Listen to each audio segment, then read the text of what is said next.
සුබ දවසක්. අදත් ඔයාලා එකතු වෙලා ඉන්නේ ඩිල්ස් රෙසිපීස් YouTube channel එකත් එක්ක. මම අද ඔයාලට අඩු වේදමකින් රසවත් මාස්මෙලෝස් පුඩින් එකක් හදන හැටි කියලා දෙන්නයි යන්නේ. අපි බලමු එහෙනම් කොහොමද හදාගන්නේ කියලා.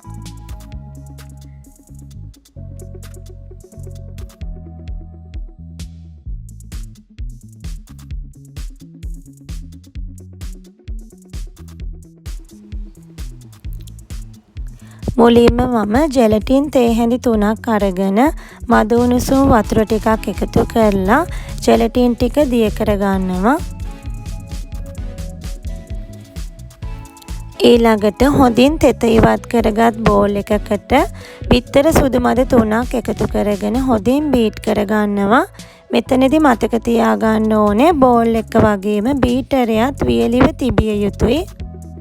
බිත්තර සුදු මද හොඳින් බීට් කරගෙන මේ වගේ සුදු පාටට පුළුන් වගේ එනකොට සීනි ටික ටික එකතු කර ගන්නවා.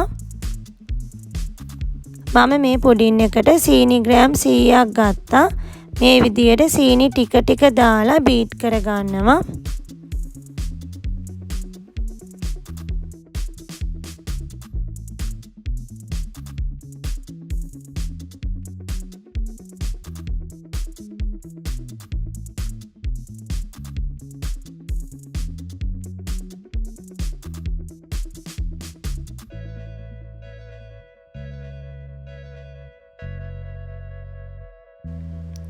මේ විදියට හොඳින් බීට් කර ගන්නවා. ඒ අතරේදී කලින් දිය කරගත් ජෙලටින් ටිකත් එකතු කරලා බීට් කර ගන්නවා.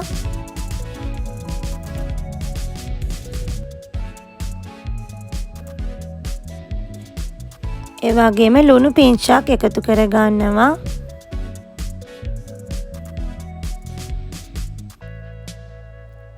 ඒ වගේම වැනිලා තේ හැඳි 2ක් විතර එකතු කරගෙන නැවතත් බීට් කර ගන්නවා.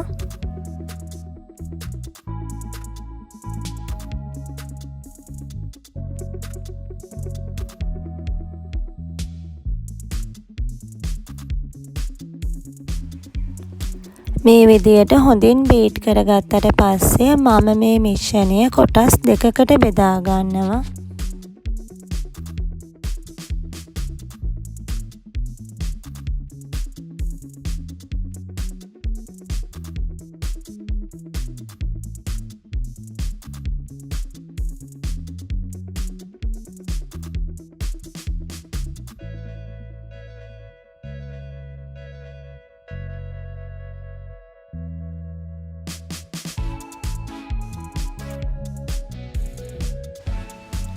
එක කොටසකට රෝස පාට කලරින් ටිකක් එකතු කර ගන්නවා. අනෙක් කොටස සුදු පාටින්ම තියා ගන්නවා. ඔයාලට කැමති නම් කොටස් දෙකටම කලරින් එකතු කර ගන්න පුළුවන්.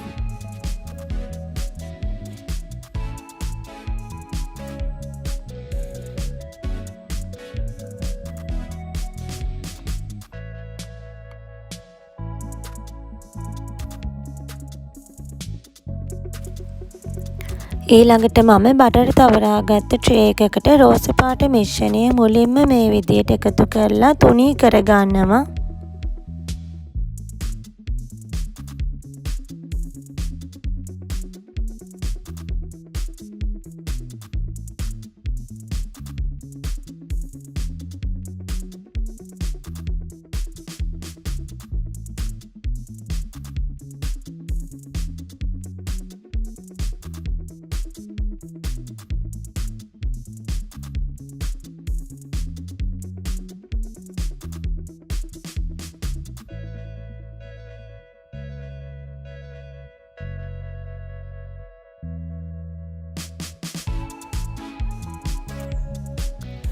මම බැදගත්ත රටකජු ටිකක් ගත්තා. ඔයාලට කජු උනත් ගන්න පුළුවන්.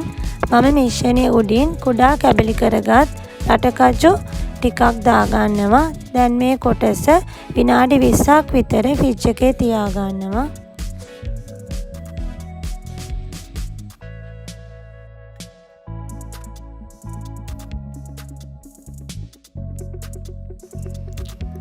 දැන් මිශ්‍රණය ටිකක් සෙට් වෙලා තියෙන්නේ.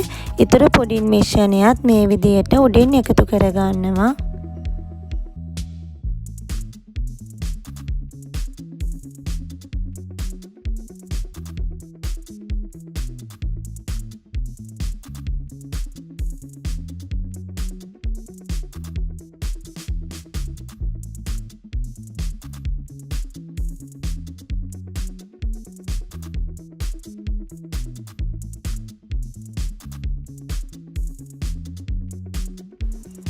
එකතු කරගෙන මේ විදිහට ටිකක් තුනී කරගන්නවා.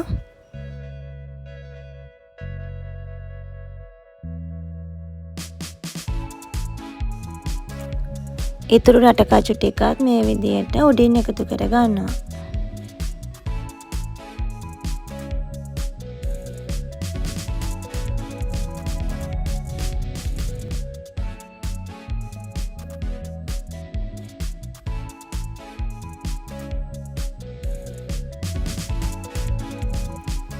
දැන් මම පුඩින් එක සෙට් වෙනකම් පැය 2-3 ෆ්‍රිජ් එකේ තියාගන්නවා.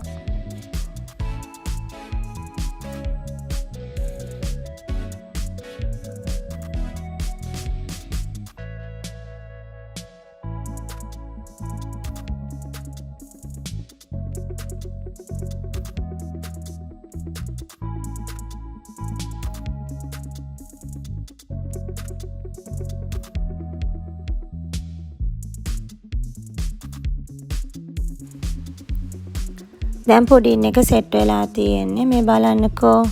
මං කෑලි කපලා පෙන්නන්නම් ඔයාලට.